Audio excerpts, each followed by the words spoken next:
Oh, okay. Hey, welcome to Wolf's Watch. Are you ready? Here we go.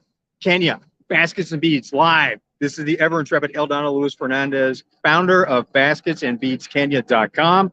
We are here at one of our favorite places. Hang on a second. I got to flip around for this. Da-da-da. Cal Harley. They are in Harbor City, California. They are hosting a pop-up, so there's a lot of local businesses that are selling here. Eldana is here with her amazing products from Kenya. Now, I wanted to introduce Eldana to you really quickly. She is going to be showing you what we've got here because this is amazing. We want to talk about stories. We're gonna start with the story of who's making the stuff that you're about to see. The craftsmanship is beautiful, and the story behind who makes it is even more. It's heartwarming and heartbreaking in a lot of ways. So hang with us for just a second. I'm going to flip the camera around so that we can zoom in on these incredible works of art that Eldana has with her here. Bear with us. I have never done this before, so thank you for your patience. Did it work? Hey, there we are. Hey. This is, so Eldana, tell us who makes. No, can we start with one of these baskets? It's just beautiful, and the sun just sets off. Oh yeah, the look of these, and how that shines. It's hard to see in the camera, but man, oh man, just the way the light makes it sparkle. Now, what are we looking at here? So this is a seed bead basket made out of wire and seed beads. It takes about a day and a half for them to make one. It's all handmade. I'll take one that's got. See, these wires here will be sticking out, and then they'll have another wire with beads, and then they feed the beads, and they wrap, okay. And they keep on going, and then it turns into a perfect shaped bowl, just like that. Yeah, or like this, or like this. The colors are just incredible. Now, who makes these? These are made by ladies that live in the Kipsongo slum in Kitale, Kenya. Work with a group of 30 women there in poverty, helping them create micro enterprises and get out of poverty so they can be fully supported by their own contributions. So now, I think I know what a micro enterprise is. What does that really mean? Well, micro enterprise is a small, it's a one or two person, and so each lady has their own business, and I buy from the group, but I buy from each lady. So I'll place an order for maybe 30 baskets, and maybe 20 of them have made baskets, so 20 different businesses get to participate in that order. Or maybe I'll order some like these little trivets made out of bottle caps. Oh, no, wait a minute. These are bottle caps? Bottle caps. Oh, look at that. And this is made by one lady, Rael. And what she did was when we made the aprons. So I'm going to take coming over here to the aprons. Oh, look at that. When we made the aprons, I told them, Rael, to keep the scraps and then make the bottle cap trivets. So she has scrap fabric from all of these aprons. We have several different styles. And actually, this one, I can show you. I think I just saw. Yeah. So here's the scrap. Oh, how neat. Yeah, so. Oh, and the color, my gosh, look at that. Yeah, we call this one stained glass. I can see why. That is beautiful. It's all lined on the inside. This is done with a foot pedal sewing machine. Oh, now wait a minute. This is lined on the inside? Yeah, it's got lining. And there's really ties up top and ties at the bottom. This one has 2 pockets, and it's machine washable. The fun thing about picking all the fabric for the aprons and the pillows and the dog bandanas, we also have. Okay, we're going to take a quick look at the pillows. Look at this. And a variety of patterns and designs and colors. Oh my gosh. As you're watching this, I'm working to not make you dizzy with the camera moves here, but you just have to see what we're looking at. Okay. So these are the doggy bandanas. Oh, how neat. So we have, for instance, this one, we have aprons out of, but we also have pillows and doggy bandanas. So you can have like a matching set. Right, you can. Or mix and match. Oh, right. How nice. Yeah. Love that. Now, could you tell us a little bit more about the slum? When you say slums, I picture poverty, but this isn't really poverty as we understand it in the United States. No, it's they live in little mud huts. They're made of mud and cow dung, which makes it actually sturdy. It's made of their houses are made of mud and cow dung. Yes. Wow. And then it's got a tin roof and a dirt floor, or maybe they have some type of a homemade concrete floor.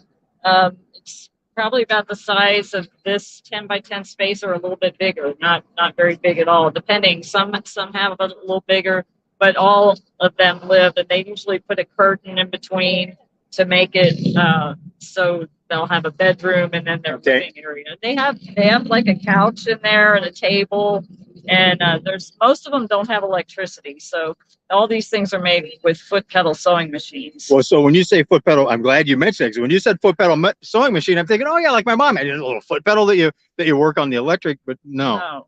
This is foot pedal as in like old school 19th century, pump the pedal in order to make the sewing machine spin. Yes. Oh, wow. And so they make all of these things. There's somebody many years ago built a meeting room for them. So a lot of times when I have an order, I sold out of aprons the first time I brought them back. So we had to get more, and they moved into the community room and worked in there. And we bought them 2 sewing machines. And one thing we're working on doing, help them be more self-sustaining, because they're selling the beads in town, and it's rough. Their food prices have gone up exceedingly more than ours here. And are they particularly welcome in town? Well, is there a little?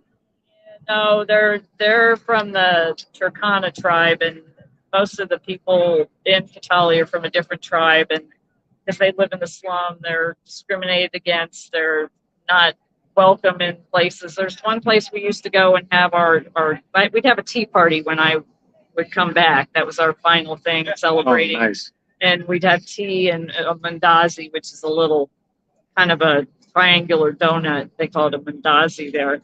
But we would have the room reserved in this building, but they wouldn't go in. They would wait for us because they wouldn't be allowed in without us to go and take them in. I say us, me and my director there, because they're of the tribe that they're from. So there's tribalism throughout Kenya. It's very interesting to experience. But these women are amazingly talented. For instance, let's look at this here.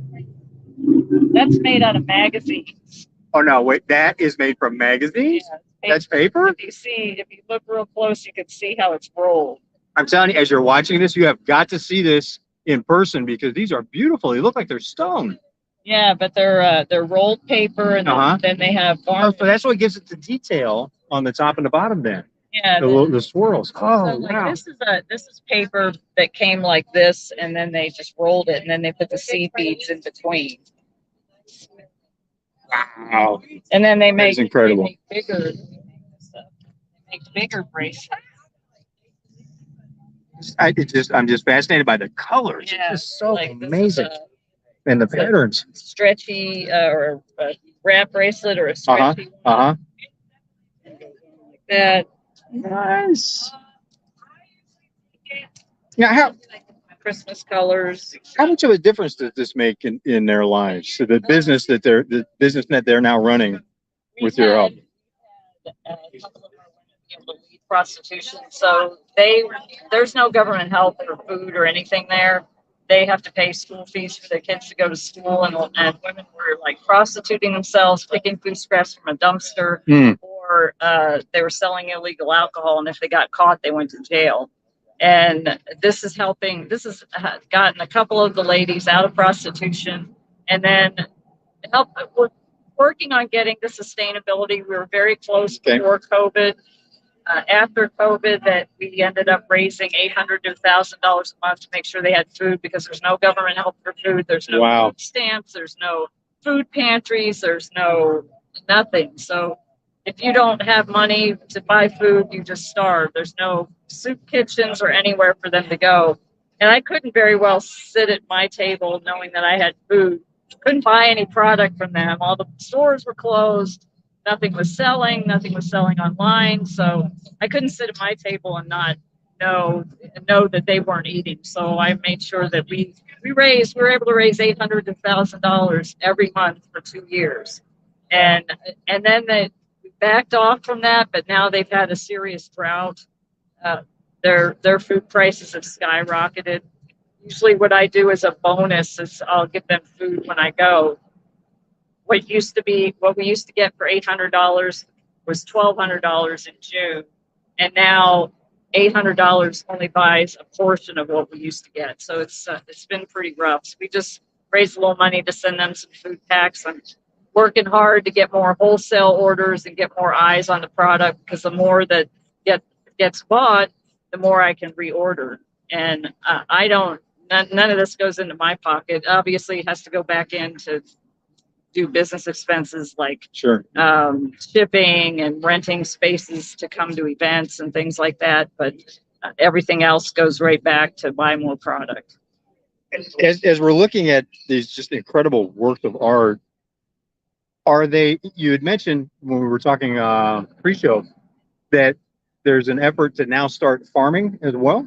Well, so we took I didn't plan on starting a farm, but we took our group of ladies up to another place called Mount Elgon, and we were going to have a women's conference. And Layla, our director in Kenya, was saying, well, they told 100 women to come. We'll be lucky if we get 35. Same thing with events here. You plan for a number and not as many people show up. Well, we got there and there were over 200 women. Too many. We couldn't fit in the building, so we had our meeting out on the side of a mountain. And we had our ladies, we broke them up into groups, and we had our ladies teach them. The main thing is building community, because they don't trust each other. They're not sure how to get along, and that's something our ladies in Kipsongo, we've been working with them on, and they're organized and they're a community. So they were sharing how they built community. Well, a group of 15, 20 women there said, we're now called Mount Elgon Women of Faith, and we want to start a farm. Wow. So we're helping. We've already leased the land, and they're going to start planting in January. And if that works, we'll spread it around up there. So it wasn't planned, but it happened. Continue and expand. Once they start the entrepreneurial path, this is moving on to the next thing. Eldana, I see there's people that are waiting off the side. You can't see them on camera. So we wanted to let them have a chance to talk with Eldana and check out the merchandise here. So go to basketsandbeadskenya.com. It's in the ticker tape that you can see at the bottom of the screen for more on this. Plus, there's merch. There's incredible T-shirts, as Eldana's been modeling. There you go, basketsandbeadskenya.com. And this is helping people, women specifically, that are living in dire straits, in just grinding poverty, to help run their own businesses, support their families, and get out of the lifestyles that go with being outcast and literally living in slums built of refuse. So go to basketsandbeads.com, basketsandbeadskenya.com, and we will see you on the trail.